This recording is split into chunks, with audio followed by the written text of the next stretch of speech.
We have seen what the Bible says as to why God required the death of his son Jesus Christ on the cross. ప్రభువైన యేసుక్రీస్తు వారు మరి Calvary శిలువలో మరణించడానికి తండ్రి అయిన దేవుడు తన కుమారుని ఎందుకు అప్పగించాడో మనం నేర్చుకుంటున్నాం. It was to satisfy the holiness, the perfect nature of God. మనం మాట్లాడుకున్నట్టుగా మొట్టమొదటిగా దేవుని యొక్క పరిశుద్ధతను మరి తృప్తిపరచడానికి. It was to satisfy the holy law of God. రెండవదిగా దేవుని యొక్క ఆజ్ఞలను లేక ధర్మశాస్త్రాన్ని తృప్తిపరచడానికి. And it was to satisfy the holy love of God. మూడవదిగా మనం నేర్చుకున్నాం దేవుని యొక్క పరిశుద్ధమైన ప్రేమను తృప్తిపరచడానికి సిలువ అవసరమై ఉన్నది. This morning I want to look at what the Bible says about a very important question. మరి ఉదయకాల సమయంలో మరి సిలువను గురించినటువంటి ఒక ప్రాముఖ్యమైనటువంటి ప్రశ్నను మరి మనం ధ్యానించాలని ఆశపడుతున్నాను. I want to ask you this question. ఈ ప్రశ్న మిమ్మల్ని అడుగుతున్నాను. Why was the cross used as an instrument of death for the Son of God? మరి దేవుని కుమారుడైనటువంటి యేసుక్రీస్తు ప్రభువారికి మరి మరణమునకు గుర్తుగా మరి లేకపోతే మరణించటానికి సిలువను దేవుడు ఎందుకు ఉపయోగించాడు? Why was the cross chosen? ఎందుకు సిలువనే దేవుడు ఉపయోగించాడు? It could have been stoning. ఒకవేళ రాళ్లతో కొట్టి చంపవచ్చు కదా. It could have been beheading. లేకపోతే తలఛేదనం ద్వారా శిరఛేదనం ద్వారా చంపవచ్చు కదా. It could have been hanging. లేకపోతే ఉరి తీసి మరణశిక్ష విధించవచ్చు కదా. Or it could have even been being burned to death. లేకపోతే మరి కాల్చి చంపివేయవచ్చు కదా. All these modes of death were used in ancient time. మరి ఆ ప్రాచీన దినాల్లో ఈ విధమైనటువంటి మరి శిక్షలు మరణానికి అప్పగించడానికి వేసేటువంటి వారు. The martyrs of the church went through such kind of terrible deaths.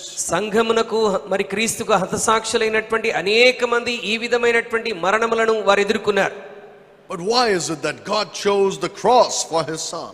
అయితే తన కుమారుడైన యేసుక్రీస్తు ప్రభువారి కొరకు దేవుడు ఎందుకు సిలువను ఎంచుకున్నాడు? There are three reasons why the cross was chosen. ఎందుకు క్రీస్తు మరణం కొరకు దేవుడు సిలువను ఎంచుకున్నాడో మూడు కారణాలు మనం చూడబోతున్నాం. And these three reasons tell us what a gruesome death that death on the cross was. ఈ మూడు కారణాల వల్ల మరి యేసుక్రీస్తు ప్రభువారు ఎంత దారుణమైన భయంకరమైన మరణమును అనుభవించాడో మనకు అర్థమవుతున్నది. When we meditate upon the cross, క్రీస్తు సిలువను గురించి మనం ధ్యానం చేస్తూ ఉన్నప్పుడు these are three important things that we should keep in mind. ఈ మూడు ప్రాముఖ్యమైనటువంటి సంగతులు మన హృదయంలో మనం గమనించాలి. Turn with me please to Acts chapter 2. అపోస్తల కార్యం 2వ అధ్యాయంలోనికి మనం వెళ్దాం. And look at verse 23. అపోస్తల కార్యం 2వ అధ్యాయం 23వ వచనాన్ని నేను చదువుతున్నాను. దేవుడు నిశ్చయించిన సంకల్పమును ఆయన భవిష్యత్ జ్ఞానమును అనుసరించి అప్పగింపబడిన ఈయనను మీరు దుష్టుల చేత సిలువ వేయించి చంపితిరి. Jesus Christ was delivered by the determinate counsel and foreknowledge of God. మరి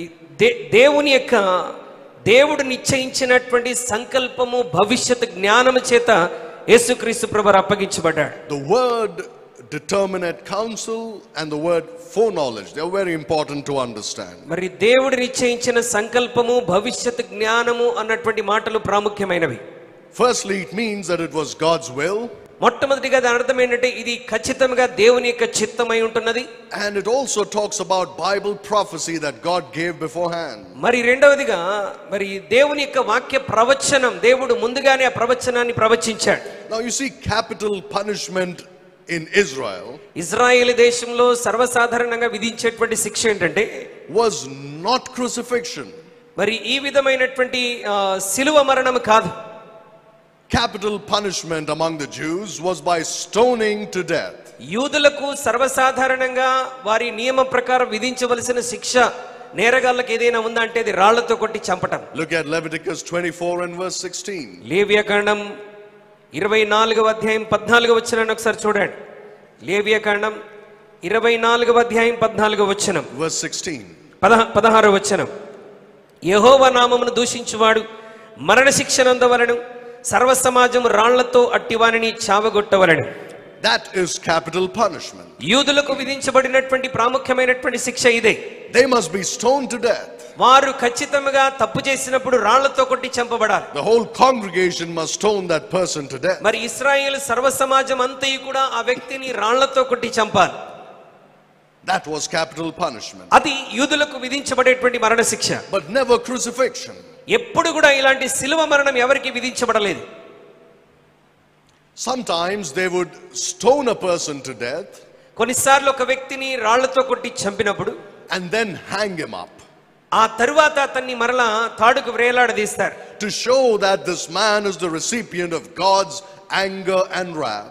ఈ వ్యక్తి దేవుని యొక్క ఉగ్రతను కోపమునకు గురైనటువంటి వాడని సర్వ సమాజానికి తెలియచేయడానికి అలాగున వ్రేలాడదీసేవారు. To show that this man has been forsaken by God. ఈ వ్యక్తి దేవుని చేత తృణీకరించబడినటువంటి వాడని తెలియజేయడానికి అలాగ వ్రేలాడదీసేవారు. And to show that this man is cursed by God. ఈ వ్యక్తి దేవుని చేత శపించబడిన వాడని తెలియజేయడానికి అలాగ వ్రేలాడదీసేవారు. But they never crucified anybody. అంతేగాని ఎప్పుడు కూడా ఏ వ్యక్తిని వాళ్ళు శిలువ మరణానికి అప్పగించలేదు. When Judas wanted to kill himself, he hung himself by the rope. యేసుక్రీస్తు శిష్యుల్లో ఒకడైనటువంటి ఇస్కరియోతు యూదా కూడా తను ఆత్మహత్య చేసుకున్నప్పుడు ఉరి తీసుకొని ఆత్మహత్య చేసుకున్నాడు. And that's because he's a cursed, forsaken man. ఎందుకంటే యూదా శపించబడిన వాడు, దేవుని చేత తృణీకరించబడినటువంటి వాడు గనుక అలాగ ఉరితాడు వేసుకొని చనిపోయాడు. So you see, they would kill a person and then hang him to show that he's cursed. యూదులకు విధించబడుతున్నటువంటి శిక్ష ఆ వ్యక్తిని కొట్టి చంపి ఆ తరువాత అతన్ని ఉరి తీసేటువంటి వారు.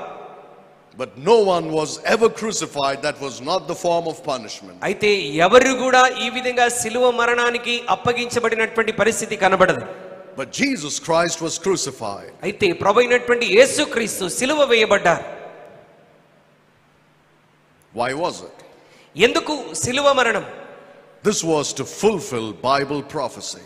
ఇది దేవుని యొక్క వాక్య ప్రవచన నెరవేర్పు కొరకు. Brethren, remember this. దేవుని బిడ్డలారా ఈ విషయాన్ని జ్ఞాపకం ఉంచుకోనండి. The death of Jesus Christ was not an accident. యేసుక్రీస్తు యొక్క మరణం ఆకస్మికంగా జరిగినటువంటిది కాదు. The crucifixion on the cross was not by chance. యేసుక్రీస్తు యొక్క శిలువ మరణం ఏదో అకస్మాత్తుగా ఆకస్మికంగా జరిగినటువంటిది కాదు. It was done by the determinate counsel and foreknowledge of God. ఇది దేవుని నిశ్చయమైనటువంటి సంకల్పము భవిష్యత్తు జ్ఞాన ప్రకారం జరిగినటువంటిది.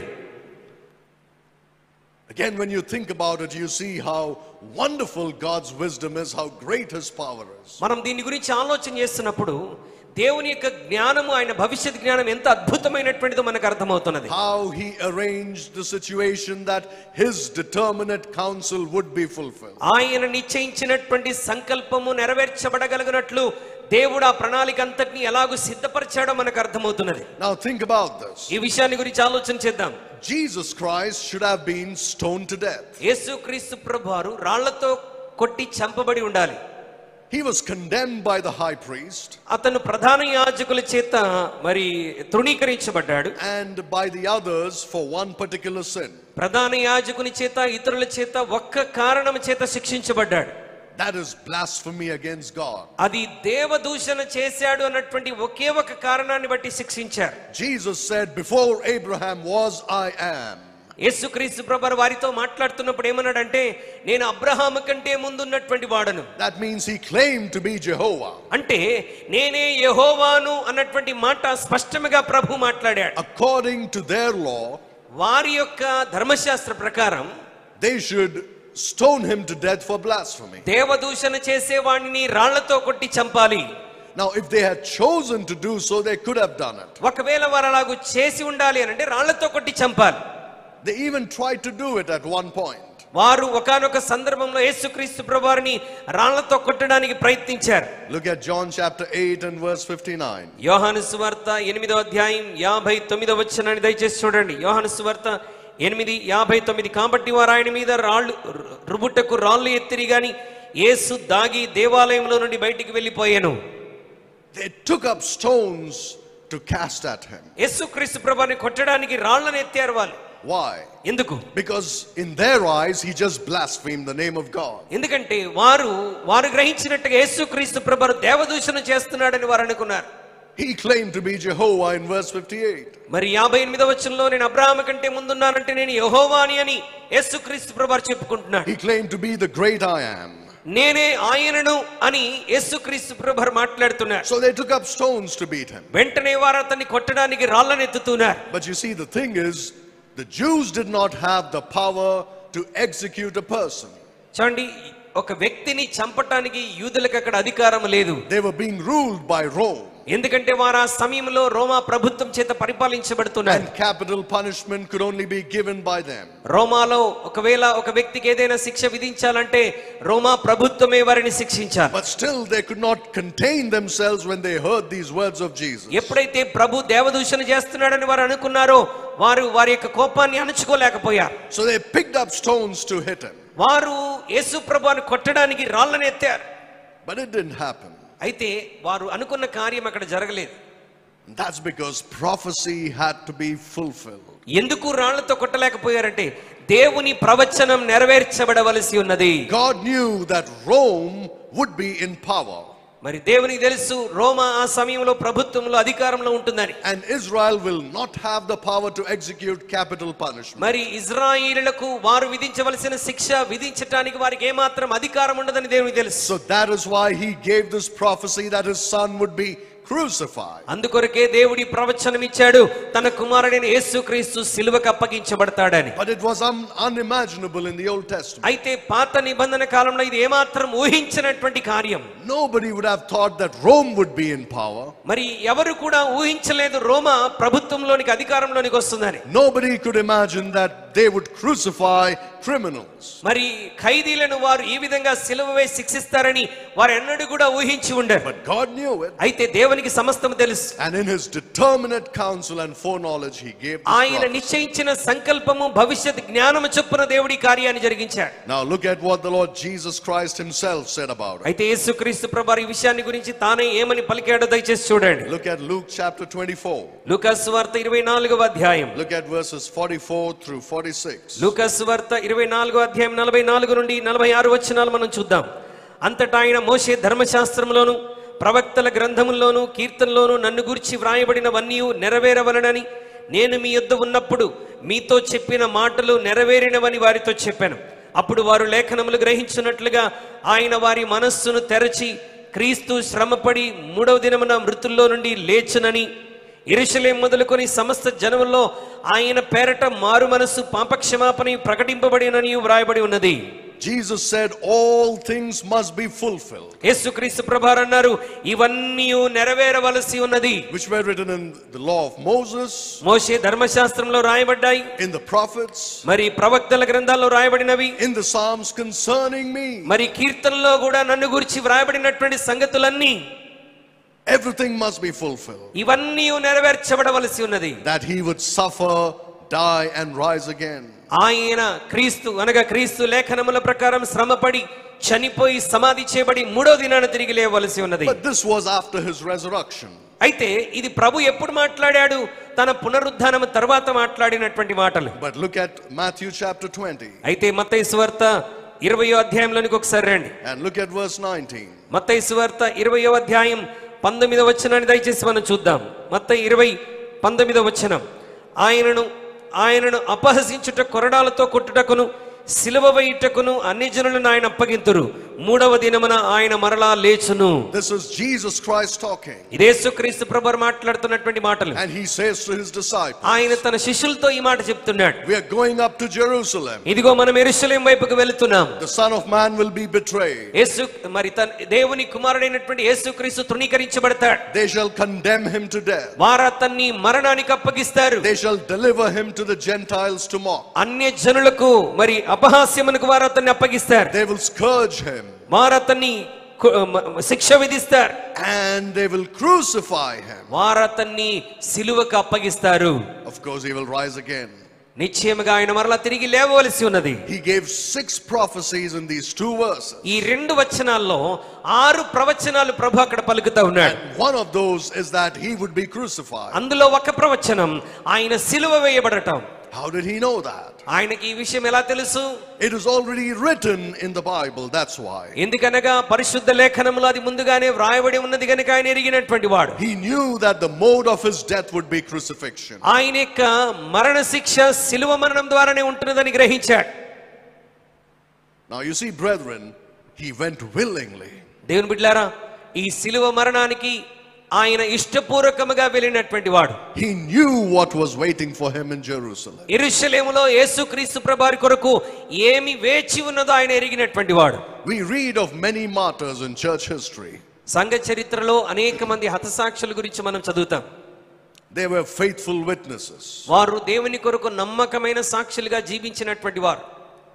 But they never knew how they were going to die. అయితే వారు వారి జీవితంలో ఏ విధంగా హతసాక్షులు అవబోతున్నారో, ఎలా చనిపోబోతున్నారో వారికైతే తెలియదు. If we knew how we are going to die, మనం ఎలా చనిపోబోతున్నామో మనకు ముందుగానే తెలిస్తే we probably will try to escape it. ఆ మరణాన్ని ఏ విధం చేతనైనా సరే తప్పించుకోవడానికి మనం ప్రయత్నం చేస్తాం. We don't want to die such horrible, gruesome deaths. ఆ మరణం ఏంటో మనకు తెలిస్తే ఆ మరణం మనకు రావద్దని అనుకుంటాం, మనం తప్పించుకోవడానికి ప్రయత్నిస్తాం.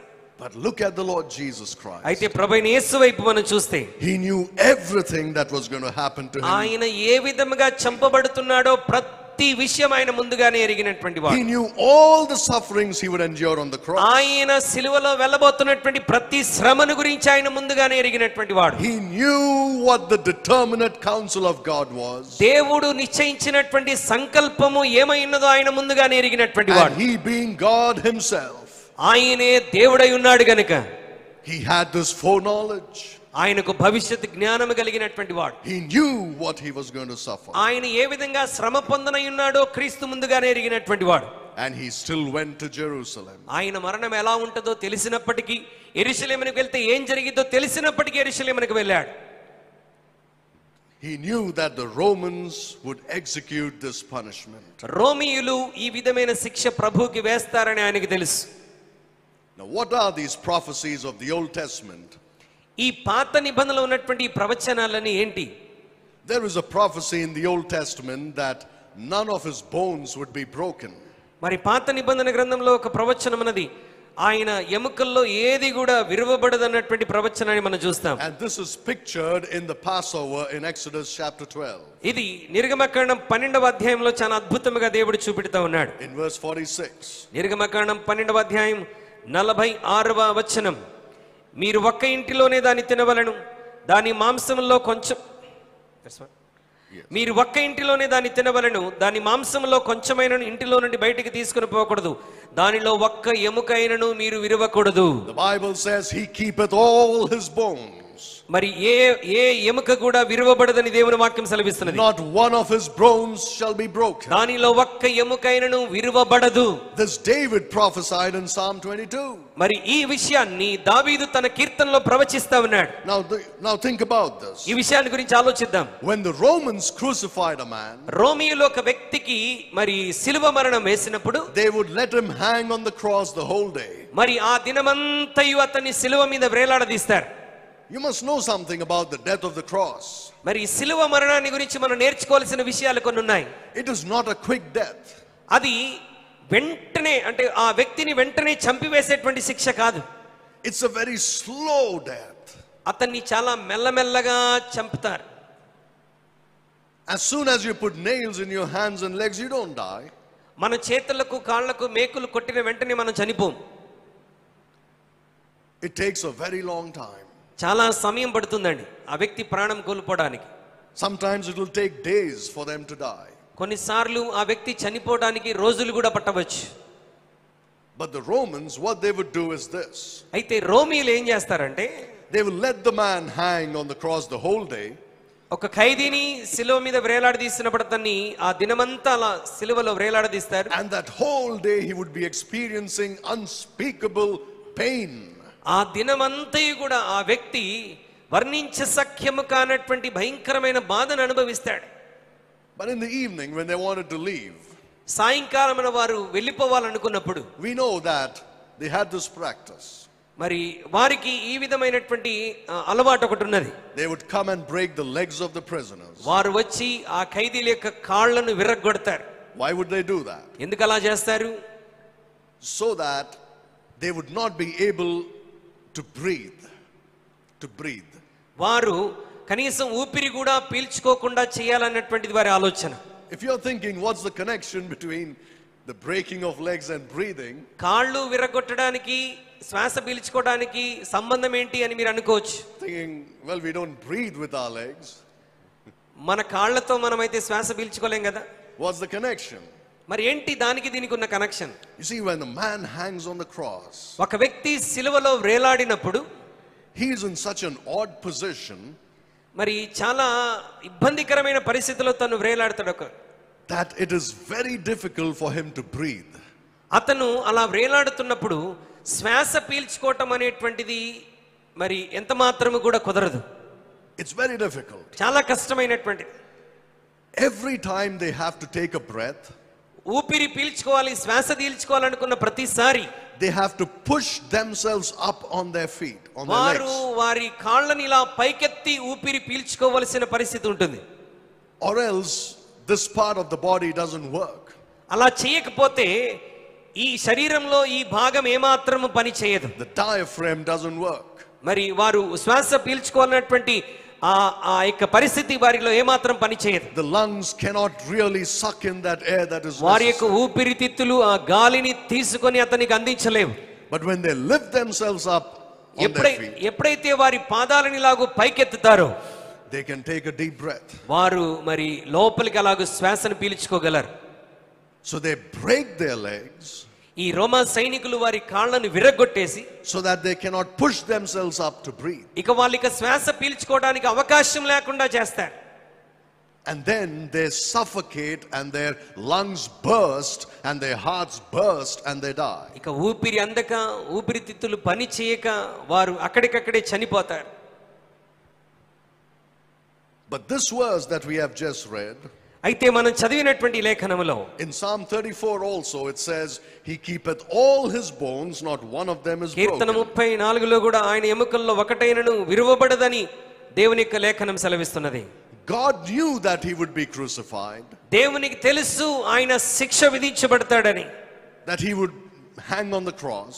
ఆయన సిలువలో వేలాడదీయబడతాడని తెలుసు. And everybody knows that when you hang on the cross, your legs will be broken. ప్రతి ఒక్కరికి తెలుసు, ఎందుకంటే రోమా ప్రభుత్వం వేసే శిక్షలో సిలువ వేయబడిన వాడి కాళ్ళు ఖచ్చితంగా విరగొట్టబడాలి. But God knew that his son's legs would not be broken. అయితే దేవునికి తెలుసు తన కుమారుడైనటువంటి యేసుక్రీస్తు వారి కాళ్ళు ఏమాత్రము విరగొట్టబడవు. He would not allow it to happen. దేవుడు అలా జరగటానికి అనుమతించడు. Because he had to fulfill the type of the Passover. ఎందుకంటే మరి పస్కా ఏ విధంగా పస్కా జరిగిందో ఆ పస్కా యొక్క ఆచారం అతనిలో నెరవేర్చబడాలి. We know that in the Gospel of John chapter 19 it tells us this. యోహాను సువార్త 19వ అధ్యాయంలో ఈ విషయం మనకు అక్కడ వివరించబడి ఉన్నది. That the soldiers came and they broke the legs of both the thieves. మరి సైనికులు వచ్చి యేసుక్రీస్తు ప్రభువారికి ఇరువైపులా సిలువ వేయబడినటువంటి ఆ యొక్క ఖైదీల యొక్క కాళ్ళను విరగొట్టాడు. When they came to break the legs of the Lord Jesus Christ, అయితే యేసుక్రీస్తు ప్రభువారి కాళ్ళను విరగొట్టడానికి ప్రభు దగ్గరికి వచ్చినప్పుడు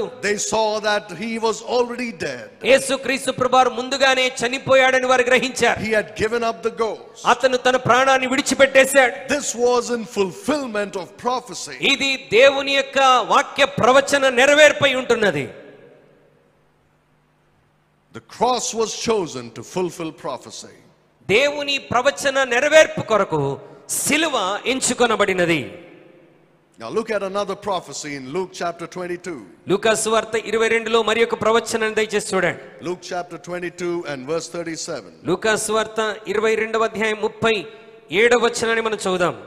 ఆయన అక్రమకారుల్లో ఒకటిగా ఎంచబడెను అని వ్రాయబడిన మాట నా యందు నెరవేరవలసి ఉన్నది. ఏలయనగా నన్ను గూర్చిన సంగతి సమాప్తమగుచున్నదని మీతో చెప్పుచున్నాను నేను.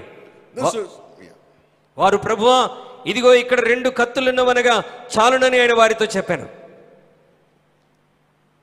Again Jesus said, everything that is written about me must be accomplished. ఇక్కడ మరలా ఈ వచనంలో ప్రభు మాట్లాడుతుంటున్నాడు, నా గురించి వ్రాయబడిన మాట అన్ని నెరవేర్చబరసి ఉన్నది. And especially this, that he was reckoned among the transgressors. వాటిల్లో ప్రాముఖ్యమైనది అక్రమకారుల్లో ఒకటిగా ఆయన ఎంచబడవలసి ఉన్నది. This is a prophecy from Isaiah 53. ఇది యెషయా గ్రంథం 53వ అధ్యాయంలో ప్రభు ముందుగానే ప్రవచించినటువంటి మాట. Where it says that he was numbered with the transgressors. ఆయన మరి అపరాధుల్లో ఒకటిగా ఎంచబడెను అన్నటువంటి మాట అక్కడ రాయబడి ఉన్నది. And we know that he had 2 thieves crucified on either side. అతని ఇరువైపులా మరి 2 దొంగలు సిలువ వేయబడినట్టుగా మనకు తెలుసు. The cross was not a mistake. సిలువ శిక్ష అనేటువంటిది ఏదో పొరపాటున అతని జీవితంలోనికి వచ్చినటువంటిది కాదు. It was the determinate counsel of God. ఇది దేవుడు నిశ్చయించినటువంటి సంకల్పం ప్రకారముగా జరిగినటువంటిది. It was given in prophecy because of the foreknowledge of God. ఇది దేవుని యొక్క భవిష్యత్తు జ్ఞానమును బట్టి ఇవ్వబడినటువంటి ప్రవచనమని మనం గ్రహించగలుగుతున్నాం. And it was fulfilled in the Lord Jesus Christ. ఇది యేసుక్రీస్తు ప్రభువారిలో పరిపూర్ణముగా నెరవేర్చబడినదని కూడా మనం గ్రహించాం. Now look at the more specific prophecies on the cross in the Old Testament. మరి సిలువను గురించి పాత నిబంధన గ్రంథంలో దేవుడిచ్చినటువంటి ఖచ్చితమైనటువంటి ప్రవచనాలు ఒకసారి చూద్దాం. Look at Psalm 22 and verse 16. కీర్తనలు 22:16 వచనాన్ని దయచేసి ఒకసారి మనం చూద్దాం. కీర్తనలు 22వ కీర్తన 16వ వచనం. కుక్కలు నన్ను చుట్టుకొని ఉన్నవి, దుర్మార్గులు గుంపు కూడి నన్ను ఆవరించి ఉన్నారు. వారు నా చేతులను నా పాదములను పొడిచి ఉన్నారు. They pierced my hands and my feet. వారు నా చేతులను నా పాదములను పొడిచి ఉన్నారు. He knew it. ఆయనకు ముందుగానే తెలుసు. He knew what they were going to do to him. వారు అతనికి ఏ విధంగా శిక్షించబోతున్నారో ప్రభు ఎరిగినటువంటి వాడు. They knew they would put nails in his hands and his feet. అతని చేతులకు కాళ్ళకు మేకులు కొడతారని అతనికి తెలుసు. And hang him there upon that cross. అతన్ని సిలువ మీద వేలాడదీస్తారని ఆయనకు ముందుగానే తెలుసు. It was fulfillment of prophecy. ఇలాగూ జరగటం క్రీస్తు విషయంలో ప్రవచన నెరవేర్పై ఉంటున్నది. Again in the book of Zechariah it says, they shall look upon me whom they have pierced. మరలా జకరియా గ్రంథంలో మనం చూస్తాం, మరి వారు శిక్షించినటువంటి నా వైపు చూస్తున్నారని ఒకటువంటి మాట అక్కడ చూస్తాం. That's why Jesus knew how he was going to die. అందుకొరకే యేసుక్రీస్తు ప్రభువారు ముందుగానే ఎరిగి ఉన్నాడు ఆయన ఏ విధమైన మరణాన్ని అనుభవించబోతున్నాడు. That's why even though he was in the eyes of the Jews guilty of blasphemy, మరి యూదుల దృష్టిలో అతను దేవదూషణ చేస్తున్నాడని వారు అనుకున్నప్పటికీ they could not stone him to death. వారు అతన్ని ధర్మశాస్త్ర ప్రకారం యేసు ప్రభువును రాళ్లతో కొట్టి చంపలేకపోయారు.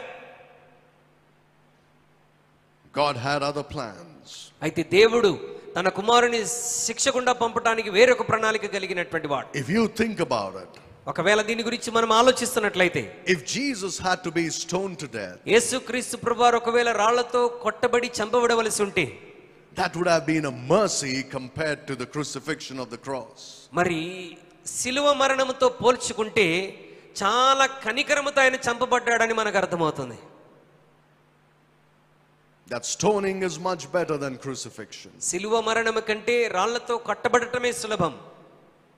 Being beheaded is even more. It's like a walk in the park compared to the cross. రాళ్లతో కొట్టబడటం కంటే శిరచ్ఛేదనం ద్వారా చనిపోవటం ఇంకా సులభమైనటువంటి మరణం. I would say even being burned to death is better than to be crucified. సిలువ మరణము కంటే ఒకవేళ ఒక వ్యక్తిని కాల్చి చంపినా సిలువ కంటే అది కొంతవరకు మేలైనటువంటిది. There was a saint of God in the early church. మరి ఆది సంఘములో మరి పరిశుద్ధుడైనటువంటి ఒక వ్యక్తి, his name was Polycarp. Polycarp అనేటువంటి మరి భక్తుడు. It is said that he was a disciple of the apostle John. ఆయన అపోస్తలుడైన యోహాను యొక్క శిష్యుడిగా పిలువబడినటువంటి వాడు. And the Romans persecuted Christians in those days. ఆ దినాల్లో రోమీయులు క్రైస్తవులను చాలా భయంకరంగా శిక్షించినటువంటి వారు. And they would put them to death. వారిని మరణానికి అప్పగించేటువంటి వారు. They would either behead them, కొన్నిసార్లు శిరచ్ఛేదనం ద్వారా, or they would burn them at the stake. కొన్నిసార్లు వారిని మరి కాల్చి చంపివేస్తారు. So they apprehended this old man Polycarp. ఈ పాలికార్ప్ అనేటువంటి వ్యక్తిని ఆ విధంగా చంపడానికి సిద్ధపడ్డారు. To cut a long story short, మరి ఆ యొక్క సంఘటన క్లుప్తంగా చెప్పాలి అని అంటే, this man went willingly to be burned at the stake. Polycarp అనేటువంటి వ్యక్తి కాల్చబడటానికి తను ఇష్టపూర్వకంగా తను అప్పగించుకున్నాడు. He was a very old man, about 100 years old. దాదాపు 100 సంవత్సరాల వయస్సు కలిగినటువంటి Polycarp. They tied him to a stake, to a stick. అతన్ని ఒక మ్రాను మీద అతన్ని వ్రేలాడదీశారు ఒక కర్రకి. He said, you don't have to tie my hands, I'm not going to run away. నా చేతులు మీరు కట్టివేయాల్సిన అవసరం లేదు, నేను ఎక్కడికి పారిపోనని చెప్పాడు. They put sticks all around him and they అతను వ్రేలాడుతున్నప్పుడు అతని క్రింద అన్ని కర్రలు పేర్చి ఆ కర్రలకు నిప్పంటించారు. And it is said that when he was burning, he was clapping with his hands and singing praises to Jesus Christ. చరిత్ర ఇలాగూ తెలియజేస్తున్నది, పాలికార్ప్ కాలిపోతున్నప్పుడు అతను చప్పట్లు కొడుతూ ఆరాధిస్తూ చనిపోయాడు. It is said that he kept on clapping till his palms fell away. అతని యొక్క మరి యొక్క ఆర్మ్స్ కూడా పడిపోయేంత వరకు కూడా అతను అరచేతులు పడిపోయేంత వరకు చప్పట్లు కొడుతూనే ఉన్నాడు. And then when they fell away, he was still clapping with the stubs of his hands. అతను పడిపోయేంత వరకు చప్పట్లు ఆపకుండా కొడుతూ దేవుని స్తుతిస్తూనే వచ్చాడు. That sounds horrible. అది చాలా భయంకరమైన శిక్షగా మనకు అనిపిస్తున్నది. But when compared to the cross, అయితే సిలువతో ఆ శిక్షను పోలిస్తే the pain of burning is nothing. మరి ఆ కాల్చబడినటువంటి ఆ నొప్పి సిలువతో పోల్చుకుంటే చాలా తేలికైనటువంటిదే. Yet he chose the suffering and the death of the cross. యేసుక్రీస్తు ప్రభువారు అయినప్పటికీ ఆయన సిలువ మరణాన్ని తన జీవితంలో ఇష్టపూర్వకంగా అంగీకరించారు. His hands and his feet were pierced. అతని యొక్క కాళ్ళు చేతులు మరి నలుగగొట్టబడ్డాయి. There's another prophecy in that same chapter of Psalm 22. 22వ కీర్తనలో మరి యొక్క ప్రవచనం అక్కడ తన గురించి వ్రాయబడినది. In verse 14 it says, and all my bones are out of joint. నా ఎముకలన్నీ స్థానము తప్పి ఉన్నవి అని ప్రభు మాట్లాడుతూ ఉన్నాడు. Again it is said that when a man is crucified, when he's hung on that cross, ఒక వ్యక్తి సిలువ వేయబడినప్పుడు ఆ సిలువలో వేలాడుతున్నప్పుడు those bones go out of joint. మరి ఆ యొక్క ఎముకలన్నీ స్థానము తప్పిపోతాయి. Because you see, he's hanging there ఎందుకంటే చాలాసేపు ఆ సిలువ మీద వేలాడుతూ ఉంటారు the కనుక whole day. ఆ దినమంతయు వేలాడతారు. And every time he tries to lift himself up to breathe and then come down, hang down. మరి శ్వాస పీల్చుకోవటానికి అలా తన కాళ్ళు పైకి లేపినప్పుడు క్రిందికి దిగినప్పుడు మరి ఆ యొక్క ఎముకలు స్థానభ్రంశం చెందుతాయి. It is also said that as soon as they lift these people up, their bones go out of joint. మరి ఆ సిలువకు కొట్టి వారిని అలాగ పైకి లేపినప్పుడు ఆ యొక్క ఎముకలు స్థానభ్రంశం చెందుతాయి. It's because of the violent way in which they are raised up. ఎందుకంటే వారు క్రూరముగా ఆ వ్యక్తిని పైకి లేపుతారు గనుక ఎముకలు వెంటనే సడలిపోతున్నాయి. And then that cross is let down violently into a hole in the ఆ ground. సిలువను నిలబెట్టడానికి ఆ లోతైనటువంటి గొయ్యిలో ఆ సిలువను అలా వేగంగా విడిచిపెడతారు గనుక ఆ సమయంలో కూడా వాళ్ళు వేలాడుతున్నప్పుడు ఆ ఎముకలు క్రిందికి జారిపోతాయి. It is prophesied in the Bible. ఇదంతయు దేవుని వాక్యంలో ప్రభు ముందుగానే ప్రవచించాడు. His bones did not break, అతని ఎముకలు విరుగగొట్టబడలేదు గాని but they were out of joint. అతని ఎముకలన్నీ స్థానము తప్పిపోయాయి. You see how minutely God recorded the sufferings of his son. యేసుక్రీస్తు యొక్క సిలువ మరణాన్ని గురించి ప్రతి చిన్న విషయాన్ని దేవుడు ముందుగానే ఎలా ప్రవచించి రాశాడు గమనించాడు. Only the death of the cross could fulfill all these prophecies we've seen. కేవలం సిలువ మరణంలో మాత్రమే దేవుడు చెప్పినటువంటి ప్రవచనములన్నీ కూడా నెరవేరుతున్నాయి. And they were fulfilled in Jesus Christ. ఇవన్నీ కేవలం యేసుక్రీస్తులో నెరవేర్చబడినట్లుగా మనం చూస్తున్నాం. But there is one prophecy అయితే మరి ఒక ప్రవచనం ఉన్నది. that could only be fulfilled if Jesus died on the cross. అది క్రీస్తు సిలువ మీద మరణిస్తే మాత్రమే ఆ ప్రవచనం కూడా నెరవేరుతుంది. What is that prophecy? మరి ఆ ప్రవచనం ఏంటి? We know what the Bible says in Deuteronomy 21. ద్వితీయోపదేశకాండం 21లో దేవుని వాక్యం ఏం చెప్తుందో మనకు తెలుసు. It says, cursed is everyone that hangeth on a tree. మరి మ్రాను మీద వేలాడని ప్రతివాడు శపించబడిన వాడని దేవుని వాక్యం సెలవిస్తున్నది. And in Psalm 22, one of the prophecies of the cross is Jesus crying out to God. మరి 22వ కీర్తనలో మరొక ప్రవచనం యేసుక్రీస్తు ప్రభువారు మరి ఆయన దేవుని సన్నిధిలో మరి కేకలు వేస్తున్నట్టుగా మొరపెడుతున్నట్టుగా మనం చూస్తాం. And saying, my God, why hast thou forsaken me? నా దేవా నా నేల చేయి విడిచిపెడితివి అని అంటున్నాడు. Now what do you think? మీరేమని ఆలోచిస్తున్నారు? You think Jesus suddenly remembered Psalm 22:1 and then thought, okay, let me quote these words? యేసుక్రీస్తు ప్రభువారు ఆయన వేలాడుతున్నప్పుడు వెంటనే కీర్తన 22 జ్ఞాపకం చేసుకొని ఆ వచనాన్ని కోట్ చేస్తూ ప్రార్థన చేస్తున్నాడా? No, this is fulfillment of prophecy. కాదండి, ఇది దేవుడు ప్రవచించిన ప్రవచన నెరవేర్పై ఉంటున్నది. And Psalm 22:1 could only be fulfilled 22వ కీర్తన మొదటి వచనం ఎప్పుడు నెరవేర్చబడుతుందంటే if Jesus died on a cross. యేసుక్రీస్తు సిలువలో మరణించేటప్పుడు మాత్రమే. Why? ఎందుకు తెలుసా? Because God does not forsake anybody except the man whom he curses. మరి దేవుడు తాను శపించిన వారిని తప్ప మరెవ్వరిని కూడా ఆయన విడిచిపెట్టేవాడు కాదు.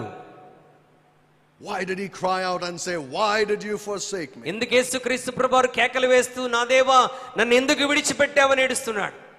It's because he was forsaken. ఎందుకంటే తండ్రి అయిన దేవుని చేత యేసుక్రీస్తు ప్రభువారు విడువబడ్డాడు. He was cursed. ఆయన శపించబడ్డాడు గనుక విడువబడ్డాడు. Why is he cursed there on that? ఎందుకు యేసుక్రీస్తు ప్రభువారు శపించబడ్డాడు? Cursed is everyone that hangeth on a tree. మ్రాణం మీద వేలాడిన ప్రతివాడు శపించబడిన వాడని వాక్యం సెలవిస్తున్నది. This prophecy could only be fulfilled by the cross. ఈ ప్రవచనం కేవలం యేసుక్రీస్తు శిలువ మరణం ద్వారా మాత్రమే నెరవేర్చబడుతున్నది. Now this is the reason why the cross was chosen as an instrument of death for the Lord Jesus Christ. ఈ కారణం చేత యేసుక్రీస్తు మరణమునకు అప్పగించబడటానికి శిలువ ఒక పాత్రగా ఎంచబడుతున్నది. This is nothing short of a miracle.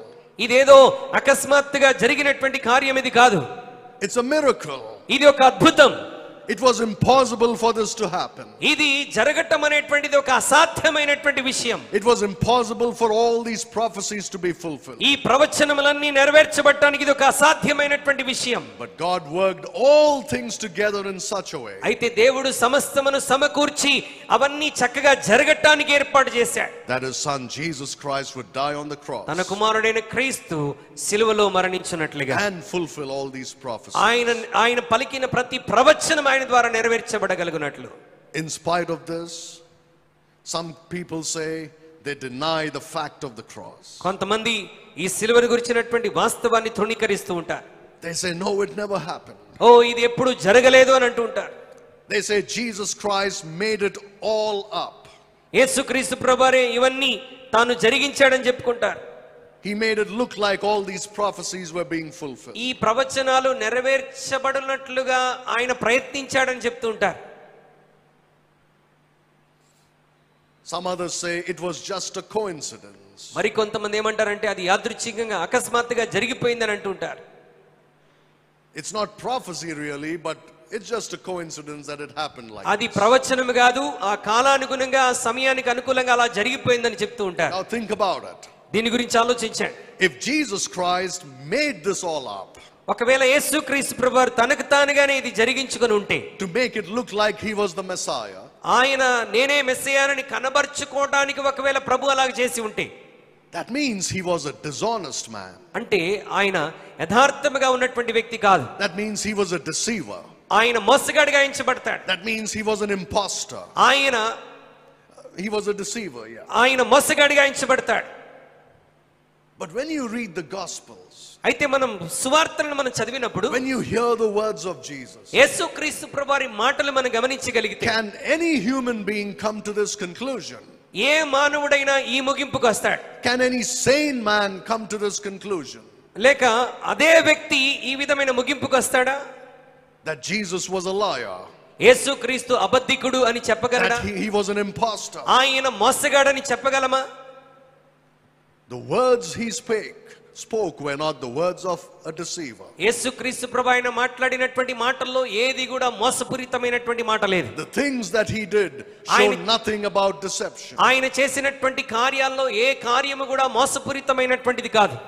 And if he had done it only to prove that he was the Messiah, నేనే మెస్సియాని రుజువు చేసుకోవడానికి మాత్రమే ఒకవేళ ప్రభు ఈ కార్యాలు చేసి ఉంటే, then he was the greatest deceiver of all ages. ఆయన అన్ని తరముల్లో భయంకరమైన మోసగాడిగా ఉండేటువంటి వాడు. But it is impossible to come to this conclusion. అయితే ఆ విధమైన ముగింపుకు మనం రావటం అనేటువంటిది అసాధ్యమైనటువంటి విషయం. You see that he was holy. ఆయన పరిశుద్ధుడని మనకు తెలుసు. You see that he was sinless. ఆయన పాపం లేనివాడుగా ఉన్నాడని మనం ఎరిగి ఉన్నాం. You see the integrity and the honesty in his words. ఆయనలో ఉన్నటువంటి యథార్థతను మరి సత్యమును మనం చూస్తూ ఉన్నాం. Could a man like him cheat? ఆయనకు వంటి వ్యక్తి మోసము చేయగలడంటారా? Yet there are people who believe that. మరి ఎంతో మంది ఆయన మోసగాడని నమ్మారు ఆ దినాల్లో. Even today. ఈ రోజు కూడా they say none of this has happened really. ఇవేవి కూడా వాస్తవం కాదు అని వాదిస్తూ ఉంటారు. But the Bible says all this happened because of the determinate counsel of God. మరి దేవుని వాక్యములో అపోస్తలుల కార్యములు మనం చదివినట్లుగా ఇవన్నీ కూడా దేవుడు నిశ్చయించిన సంకల్పం చొప్పున జరిగినటువంటివి. According to his foreknowledge. ఆయన భవిష్యత్ జ్ఞానము చొప్పున జరిగినటువంటి కార్యాలు. If one man could control his situation to this extent, ఒక వ్యక్తి ఈ పరిస్థితులన్నీ ఈ విధముగా స్వాధీనంలో తీసుకురావడానికి ప్రయత్నిస్తే, and make all these things happen in his life, ఇవన్నీ కూడా తన జీవితంలో జరగటానికి ప్రయత్నిస్తే, first of all it's impossible. అది చాలా అసాధ్యమైనటువంటి కార్యం, అలా చేయలేడు. But if he still manages to do that, ఒకవేళ ఏ విధం చేతనైనా అది నా జీవితంలో నెరవేరినట్లుగా నేనే ప్రయత్నిస్తాననుకొని ప్రయత్నించిన, then he's not a normal human being, అతను really. సాధారణమైనటువంటి వ్యక్తిగా ఉండడు. Even if he did it on purpose. ఒకవేళ ఆయన ఉద్దేశపూర్వకంగా చేసినప్పటికీ, imagine the great pain and stress he was under. మరి ఆయన వెళ్తున్నటువంటి ఆ శ్రమ బాధను ఒకసారి ఆలోచించండి. The torture that he was అతను experiencing. అనుభవించినటువంటి భయంకరమైనటువంటి శ్రమ. And you think at that point he was trying to deceive people? మరి ఆ సమయంలో కూడా ప్రజల్ని మోసం చేస్తున్నాడని ఆ శిలువ శ్రమను చూసినప్పుడు మనం అనుకోగలమా? It was impossible for Jesus to fulfill these prophecies if he was just a normal human being. ఆయన మనకు వలె ఒక సాధారణమైనటువంటి మనుషుడై ఉంటే ఈ ప్రవచనాలు నెరవేర్చుట తన జీవితంలో అసాధ్యమై ఉండేది. He was God who came to fulfill them. ఆయన దేవుడైనటువంటి వాడు దాన్ని నెరవేర్చడానికి మానవుడిగా భూమి మీదకి వచ్చాడు. Now let's say even if he somehow got himself to be crucified, ఒకవేళ ఏ విధం చేతనైనా తనకు తానే సిలువ వేయబడటానికి ఆయన వచ్చినప్పటికీ, how could he control other people around him? మరి తన చుట్టూ ఉన్నటువంటి ఆ పరిస్థితులన్నీ ఎలా కంట్రోల్ చేయగలిగాడు? For example, there is this prophecy that his clothes would be parted. ఉదాహరణకి అతని యొక్క వస్త్రములు చీట్లు వేయబడతాయన్నటువంటి ప్రవచనం. How could he control that? మరి ఆ పరిస్థితిని తను ఎలా కంట్రోల్ చేయగలడు? While he was hanging on the cross, you think he was giving instructions to those around him? ఆయన సిలువ వేయబడుతున్నప్పుడు అక్కడ ఉన్నటువంటి వారందరికీ ఇన్స్ట్రక్షన్ ఇచ్చాడా, నా అంగీ తీసుకొని చీట్లు వేసుకోండి అని? Was he giving instructions to the chief priest to mock him? లేక ప్రధాన యాజకునికి నన్ను అవహేళన చేయండి, అపహాస్యం చేయండి అని వారికి సూచనలు ఇచ్చాడా? Take my clothes and part them among yourselves. ఇదిగో నా యొక్క వస్త్రాలు తీసుకొని మీరు చీట్లు వేసుకోండి అని చెప్పాడా? Spit on my face. నా ముఖం మీద మీరు ఉమ్మి వేయండి అని తాను చెప్పాడా? Scourge my back. నా వీపు మీద దెబ్బలు కొట్టండి అని చెప్పాడా? Put a crown of thorns on my head. నా తల మీద ముళ్ళ కిరీటం పెట్టండి అని ముందుగానే వారికి ఏమని చెప్పాడా? You see how foolish it is to accuse him of such a thing. మరి ఆయన చేసినవన్నీ అవాస్తవాలని నిందించటం ఎంత భయంకరమో ఒకసారి ఆలోచించండి. The Bible prophesied these things. ఇవన్నీ జరుగుతాయని పరిశుద్ధ లేఖనం ముందుగానే ప్రవచించినటువంటిది. And only God could fulfill these prophecies. దేవుడు మాత్రమే ఈ ప్రవచనాలన్నిటిని నెరవేర్చగలిగినటువంటి వాడు. A great mathematician మరి గొప్ప mathematician once did a research on the Bible prophecies fulfilled in the life of Jesus. Bible ప్రవచనాలు యేసుక్రీస్తులో నెరవేర్చబడినటువంటి సంగతులన్నీ ఆయన మరి పరిశీలన చేశాడు. There were 48 prophecies fulfilled in his life. 48 ప్రవచనాలు యేసుక్రీస్తులో నెరవేర్చబడ్డాయి. You know what he said? ఆయన ఏమని చెప్పాడు తెలుసా? The probability of these 48 prophecies being fulfilled in one man ఈ 48 ప్రవచనాలు ఒక్క వ్యక్తిలో నెరవేర్చబడటానికి is, mathematically speaking, మరి మ్యాథమెటికల్ ప్రకారంగా మాట్లాడగలిగితే 10 to the power of 57. మరి 10 to the power of 57 అన్నటువంటి మరి రూల్ వర్తిస్తుంది. That means after 10 you put 57 zeros. మరి 10 తర్వాత 57 సున్నాలు మనం పెట్టగలిగితే, I don't know what number that is. మరి ఆ నంబర్ ఎంత అవుతుందో నాకే తెలియదు. Once it crosses lakhs, I cannot count anymore. మరి లక్షల తర్వాత లెక్క పెట్టడం నాకు కూడా కష్టమే అవుతుంది. 57 zeros. 10 తర్వాత 57 సున్నాలు ఒకసారి ఊహించండి. And he said the chances of all 48 being fulfilled in one man మరి ఈ 48 ప్రవచనాలు ఒకే వ్యక్తిలో నెరవేర్చబడటం అంటే is 1 in 10 to the power of 57. మరి అది నిశ్చయముగా మరి 10 పక్కన 57 సున్నాలు ఉన్నట్టే. One chance only. ఒకే ఒక అవకాశం In all these, in this big number. ఈ వీటన్నిటి ఈ పెద్ద సంఖ్యలో ఉన్నటువంటి ఒకే ఒక అవకాశం. You think it's possible? అది సాధ్యమంటారా? It's impossible. అది ఒక అసాధ్యమైనటువంటి కార్యం. Unless it is God who fulfilled them. దేవుడే దాన్ని నెరవేర్చగలిగితే తప్ప ఒక మానవుడి ప్రవచనాలు నెరవేర్చటం అసాధ్యమైనటువంటి విషయం. Who could have imagined Rome would come to power? మరి రోమా ప్రభుత్వంలోనికి వస్తుందని ముందుగానే ఎవరు ఊహించగలరు? Who could have imagined that they would enforce crucifixion as a form of punishment? మరి ఆ సమయంలో శిక్షను విధించడానికి సిలువ మరణాన్ని ఎంచుకుంటారని ఎవరు ఊహించగలిగారు? And Jesus being born in that time and growing up in that time. రోమా ప్రభుత్వం చేస్తున్నటువంటి కాలంలోనే యేసుక్రీస్తు ప్రభువారు జన్మిస్తాడని ఎవరు ఊహించగలిగారు? Crucified by the Romans. వారి ద్వారా సిలువేయబడతారని ఎవరు ఊహించగలిగారు? When capital punishment in Israel was only by stoning. ఇజ్రాయేలీలో యూదులకు ఉన్నటువంటి ఆచారం మరణ శిక్ష విధించడానికి కేవలం రాళ్లతో కొట్టబడి చంపవలసి ఉంటే, You see, all this was done by the determinate counsel of God. ఇవన్నీ మనం ఆలోచన చేసినప్పుడు దేవుని నిశ్చయమైనటువంటి సంకల్పమును బట్టి మాత్రమే జరిగినట్టుగా అర్థమవుతున్నది. It was not by chance. ఇదేదో అకస్మాత్తుగా జరిగినటువంటిది కాదు. It was done by the foreknowledge of God. ఇది దేవుని భవిష్యత్ జ్ఞానము చొప్పున జరిగినటువంటి సిలువ కార్యం. It means that Jesus Christ was truly who he claimed to be. అంటే యేసుక్రీస్తు ప్రభువారు తాను ఏమై ఉన్నాడని ఈ భూమి మీద చెప్పుకున్నాడో అది 100% వాస్తవమైనటువంటి విషయం. He was no deceiver. ఆయన మోసగాడు కాదు. A great man of God said this. ఒక గొప్ప దైవజనుడు ఇలా చెప్పాడు, When you come to Jesus, నీవు యేసుక్రీస్తు దగ్గరికి వచ్చినప్పుడు there are only two options for you. నీ దగ్గర రెండు అవకాశాలు ఉన్నాయి. Do not come to Jesus and say యేసుక్రీస్తు ప్రభువారి దగ్గరికి వచ్చి నువ్వు ఇలా చెప్పవద్దు, that he was a great teacher. ఆయన గొప్ప బోధకుడు అని చెప్పవద్దు. Do not come to Jesus and say, యేసుక్రీస్తు దగ్గరికి వచ్చి, oh, he was a great example of love to all mankind. మనుషులందరినీ ప్రేమించడానికి ఈయన ఒక గొప్ప మాదిరి అని చెప్పవద్దు. Or he was a great example of a sacrificial life. లేక సమర్పణ జీవితానికి ఈయన ఒక గొప్ప మాదిరి అని చెప్పవద్దు. That means you don't say that he was only a good teacher or a good example. దాని అర్థం ఏంటంటే ఆయన కేవలం ఒక మంచి బోధకుడు, ఒక మంచి ప్రేమ చూపించేటువంటి వాడని అని చెప్పటం కాదు. Right, some great men in India have always said that. భారతదేశంలో మరి చాలా మంది గొప్ప వ్యక్తులు ఇలాగ చెప్తూ I వచ్చారు. won't take their name. వారి పేర్లు నేను తీసుకోవట్లేదు కానీ, But they said, oh, he was the greatest teacher. మరి చాలా మంది యేసుక్రీస్తు ప్రభువు గురించి మన దేశంలో ఉన్నటువంటి ప్రముఖులు చెప్పారు ఆయన మంచి బోధకుడని. But I can never believe he is the son of God. ఆయన దేవుని కుమారుడని మాత్రం నేను విశ్వసించనని చెప్పారు. So this great man of God said this. ఒక గొప్ప దైవజనుడు ఇలాగేమన్నాడంటే, You don't have that option when you come to Jesus. నీవు యేసుక్రీస్తు దగ్గరికి వచ్చినప్పుడు ఆయన ఒక బోధకుడని, ఒక మంచి ప్రేమ చూపించేవాడని చెప్పడానికి వీల్లేదు. There are only two options. ఆయన సిలువ చెంతకు వచ్చినప్పుడు రెండు అవకాశాలు ఉన్నాయి. The first option is మొట్టమొదటి this. అవకాశం ఏంటంటే, You say you are a liar and a lunatic. నీవు ఇలా చెప్పాలి, నీవు అబద్ధికుడవు, మోసగాడవు అని చెప్పాలి. You are a fool.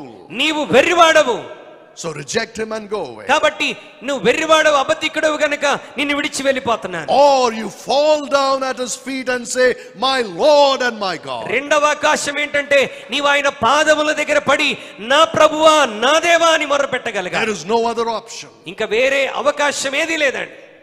He is either who he claimed to be, ఆయన తాను ఏమై ఉన్నాడో అది చెప్పుకున్న దానిని నమ్మటమా, or he was an imposter.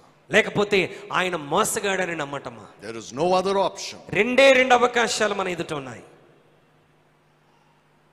Fulfillment of prophecy in his life యేసుక్రీస్తు ప్రభువారి జీవితంలో ప్రవచనముల నెరవేర్పు is the greatest proof ఇది గొప్ప సత్యం. of who he is. ఆయన ఏమై ఉన్నాడో చెప్పుకోవడానికి ఇది గొప్ప సత్యం. And the greatest of these prophecies is the prophecy of the cross. మరి ప్రభువుని గురించి పలకబడినటువంటి ప్రవచనాలన్నిటిలో గొప్ప ప్రవచనం ఏంటంటే ఆయన సిలువ మరణమును గురించినటువంటి Because when ప్రవచనం. he died on that cross, ఎందుకంటే ఆయన సిలువ మీద మరణించినప్పుడు that which was impossible happened. అసాధ్యమైనటువంటి కార్యము జరిగింది. That's the first purpose. మరి దేవుడు సిలువను ఎంచుకోవడానికి గల 3 కారణాలు. ఇది మొట్టమొదటి కారణం. The first purpose is to fulfill prophecy. మొట్టమొదటి కారణం సిలువకు దేవుని యొక్క ప్రవచన నెరవేర్పు. The second reason why the cross was necessary, ఎందుకు సిలువనే దేవుడు ఎంచుకున్నాడని చెప్పడానికి రెండవ కారణం. let me show you that in Isaiah chapter 50 and verse 6. యెషయా గ్రంథం 50వ అధ్యాయం 6వ వచనంలోనికి ఒకసారి మనం వెళ్దాం. Isaiah chapter 50 and verse 6. యెషయా గ్రంథం 50 అధ్యాయం 6వ వచనం. కొట్టువారికి నా వీపును అప్పగించి తిని, వెంట్రుకలు పెరుకువేయి వారికి నా చెంపలను అప్పగించి తిని, ఉమ్మివేయి వారికి అవమానపరచు వారికి నా ముఖము దాచుకొనలేదు. You see those words in the end, I hid not my face from shame and spitting. చూడండి, ఉమ్మివేయి వారికి అవమానపరచు వారికి నా ముఖము దాచుకొనలేదు. The shame of the cross సిలువలో ఉన్నటువంటి ఆ అవమానం was necessary to pay the penalty for sin. పాపమునకు వెల చెల్లించటానికి ఈ అవమానం అనేటువంటిది చాలా ప్రాముఖ్యం. More than being stoned to death, మరి రాళ్లతో కొట్టి చంపబడటం కంటే కూడా It was shameful to be crucified. సిలువ వేయబట్టం అనేది చాలా అవమానానికి గురి చేయటం. Now look at what the Bible says in Hebrews 12 and verse 2. హెబ్రీయులకు రాసిన పత్రిక 12వ అధ్యాయం 2వ వచనం దేవుని వాక్యం ఏమని సెలవిస్తుందో చూడండి. హెబ్రీయులకు రాసిన పత్రిక 12వ అధ్యాయం 2వ వచనం. ఇంత గొప్ప సాక్షి సమూహం మేఘములే మనల్ని ఆవరించి ఉన్నందున మనము కూడా ప్రతి భారమును సులువుగా చెక్కులు పెట్టు పాపమును విడిచి విశ్వాసమున కర్తయు దాన్ని కొనసాగించువాడైన యేసు వైపు చూచుచు మన ఎదుట ఉంచబడిన పందెములో ఓపికతో పరిగెత్తుదాం. ఆయన తన ఎదుట ఉంచబడిన ఆనందము కొరకై అవమానమును నిర్లక్ష్యపెట్టి సిలువను సహించి దేవుని సింహాసనం యొక్క కుడి పార్శ్వమున ఆసీనుడై ఉన్నాడు. It says he despised the shame. ఆయన అవమానాన్ని నిర్లక్ష్యపెట్టాడు. The shame on the cross is unspeakable. సిలువలో ఉన్నటువంటి అవమానము వర్ణనాతీతం. You know, especially for the Orientals or for Asians. మరి ప్రాచీన కాలంలో ఉన్నటువంటి వ్యక్తులకు and even for us Indians, మరి భారతదేశంలో ఉన్నటువంటి మనకు కూడా saving face is the most important thing sometimes. మరి మన ముఖమును కాపాడుకోవటం అనేటువంటిది చాలా ప్రాముఖ్యం. We see people going to any extent to save their face from shame. మరి అవమానము నుండి కాపాడుకోవటానికి ప్రజలు ఎంతకైనా తెగిస్తారు. There is so much of shame involved in the cross. సిలువలో భయంకరమైనటువంటి అవమానాన్ని మనం చూడగలం. It is said that it is the most shameful and degrading death ever given to anybody. మరి ప్రపంచ చరిత్రలో ఒక భయంకరమైన అవమానకరమైనటువంటి సిగ్గుకరమైనటువంటి మరణం సిలువ మరణం. ఇంతకు ముందు ఎన్నడూ అలాంటి మరణం జరగలేదు. The most degrading death penalty in the world. మరి లోకంలోనే చాలా భయంకరమైనటువంటి అవమానానికి గురి చేసేటువంటి మరణం అది. Now think about it. If it was a very shameful death for everybody, ఒకవేళ ప్రతి ఒక్కరికి అది ఒక అవమానకరమైనటువంటి మరణం అయితే, it was especially so for the Jews. మరి యూదులకు ఒకవేళ అది అవమానకరమైన మరణం అయితే, it is more shameful for the Jews than for the Gentiles. అన్యజనుల కంటే యూదులకు అది ఇంకా అవమానకరమైనటువంటి మరణం అవుతుంది. Because the man who hangs on the cross is cursed by God. ఎందుకంటే శిలువ మీద వేలాడబడినటువంటి వాడు దేవుని చేత శపించబడిన వాడు. So he's not only the worst criminal, అతను ఒక భయంకరమైన క్రూరమైనటువంటి ఖైదీయే కాదు గాని rejected by men, మనుషుల చేత తృణీకరించబడిన వాడు, but he is cursed by God himself. దేవుని చేత శపించబడిన వాడు. So when a man hung on the cross, ఒక వ్యక్తి సిలువలో వేలాడుతున్నప్పుడు it was extremely shameful. అది భయంకరమైనటువంటి అవమానకరమైనటువంటి విషయం. It is a sign that he is cursed by God. ఆయన దేవుని చేత శపించబడ్డాడని చెప్పడానికి గుర్తు. Now we have already seen that even though it is prophesied in the Old Testament పాత నిబంధన గ్రంథంలో ఇది ప్రవచించినప్పటికీ that Jesus Christ would be crucified, యేసుక్రీస్తు ప్రభువారే సిలువ వేయబడతాడని ప్రవచించబడినది. it was not a common practice. ఇదేదో సాధారణమైనటువంటి విషయం కాదండి. It was not practiced commonly by the Jews. అది యూదుల చేత సర్వసాధారణంగా జరిగేటువంటి క్రియ కాదు. We have already seen also that they would stone a man to death. ఒక వ్యక్తిని రాళ్లతో కొట్టి చంపినప్పుడు Then after he dies they would hang him on a tree. యూదుల మరి వారు రాళ్లతో కొట్టి చంపిన తర్వాత మ్రాను మీద వ్రేలాడదీసేవారు. That is to show further that this man is cursed by God. ఈ వ్యక్తి దేవుని చేత శపించబడ్డాడు అని అందరికీ తెలియచేయటానికి ఆ తప్పు చేసిన వ్యక్తిని రాళ్లతో కొట్టి చంపి మ్రాను మీద వ్రేలాడదీసేవారు. Now for the Jews, when a man is crucified, మరి యూదుల విషయంలో అయితే ఒక వ్యక్తి సిలువ వేయబడినప్పుడు it's the same as being hung on a tree. మరి మ్రాను మీద వ్రేలాడబడిన దానితో సమానం. They saw him as cursed by God. మరి యేసుక్రీస్తు ప్రభువారు కూడా శపించబడిన వాడు అని వాళ్ళు చూశారు. Now I want you to see this from the Bible that it was the most shameful way to die. పరిశుద్ధ గ్రంథంలో నుండి ఇది ఎంత అవమానకరమైనటువంటి మరణమో దాన్ని చూడాలని నేను ఆశపడుతున్నాను. The shame of the cross was particularly in three things. సిలువ అవమానము మూడు విషయాల్లో మనకు కనబడుతున్నది. Very, very shameful. చాలా భయంకరమైనటువంటి అవమానం. You see, the cross was the mode of punishment for the worst criminals. భయంకరమైన క్రూరమైన నేరగాళ్లకు విధించబడేటువంటి శిక్షే సిలువ మరణం.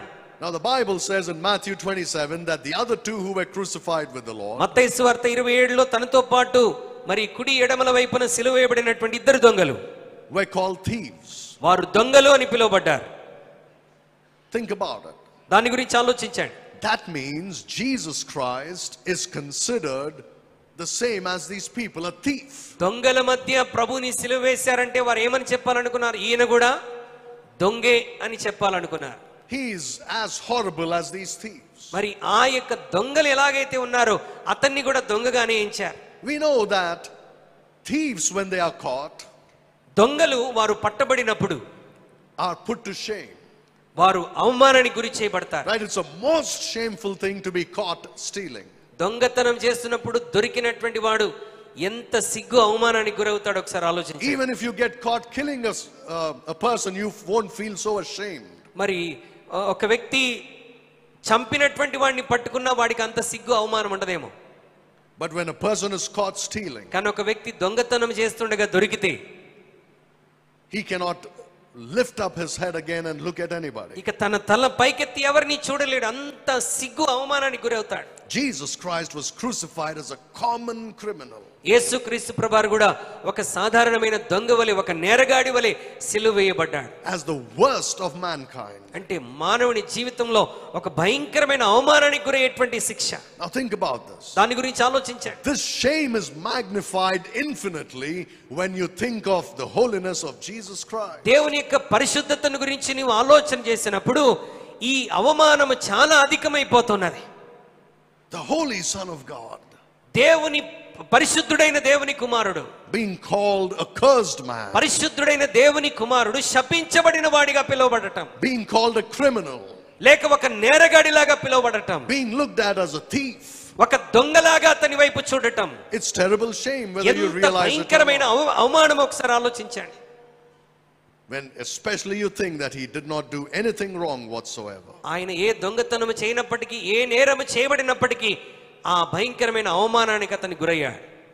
But you see, this is nothing compared to the other two things that I'm going to talk about. నేను చెప్పబోతున్న మరి రెండు విషయాలతో పోలిస్తే ఇది అంత పెద్ద విషయమేమి కాదు. Well, okay, we will bear the shame of being called a thief, it's all right. Okay, దొంగ వలె పిలువబడ్డాం, అవమానాన్ని భరించాం, పర్వాలేదులే అని అనుకోవచ్చు. But there are two more things that happened to Jesus on the cross. యేసుక్రీస్తు ప్రభువారి శిలువలో ఇంకా రెండు భయంకరమైన కార్యాలు జరిగాయి. And the shame of those two things is unbelievable and ఆ unbearable. రెండు విషయాల్లో ఆయన పొందినటువంటి అవమానము భరించలేనటువంటిది, వివరించలేనటువంటిది.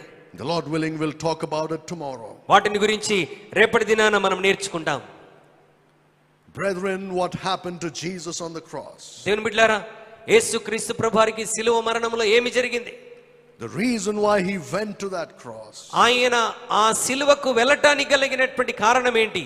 firstly, is to fulfill prophecy. మొట్టమొదటిగా ప్రవచన నెరవేర్పు కొరకు.